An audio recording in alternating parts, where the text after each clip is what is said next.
Hotelli Ilunion Almirante Barcelonassa ja esteetepuolinen 406. Tää on tosi mukavan tilava. Täällä pystyy kääntyillä vaikka ja kuinka. Täällä on 2 erillistä sänkyä, joita pystyy siirtämään yhteen tai erilleen.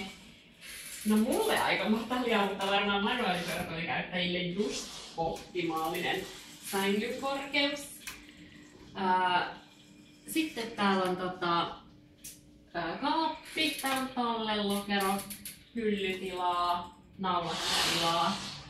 Sinne saa hyvin tavaroita. Tuoli oli tuossa pöydän ääressä, mutta siirrettiin se jo tuohon. Pöytä, täällä on pieni jääkaappi pöydän alla ja sitten löytyy vedenkeitintä. Tähän pääsee hyvin tulee. Meillä oli täällä tämmönen tervetuloa Barcelonaan niin suklaa-yllätys vielä jätetty. Tää on tosi kiva tää makkari, tämmönen tilava pieni tommonen sohva tuolla nurkassa tai tämmönen nojatuoli nurkassa ja sitten tuonne kadulle päin on näkymää ja tässä on tämmönen pieni ranskalainen parveke. Sinne ei ihan sähkärillä mahdu menemään eikä ehkä tarkoituskaan oo, mutta jos haluan tähän ikkunoihin painata kovia availla. Sitten taas mennään kylppäriin.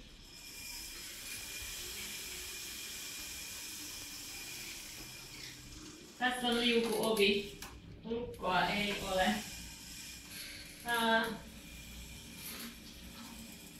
Täällä sitten on WC-istuin täällä nurkassa.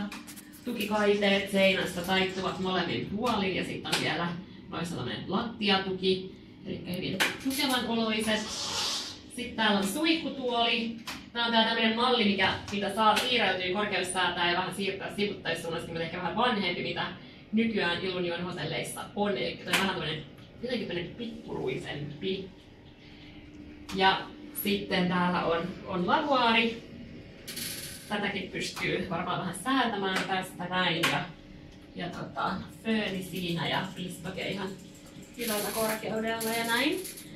Eli tämä kylppärikin on ihan tilava. Mä mahun täällä kyllä hyvin kääntyilemään. Ja nämä Ilunion hotellit Espanjassa on ihania siitä, että esteettömän huoneen pystyy varata netistä ja niin tein nyttenkin.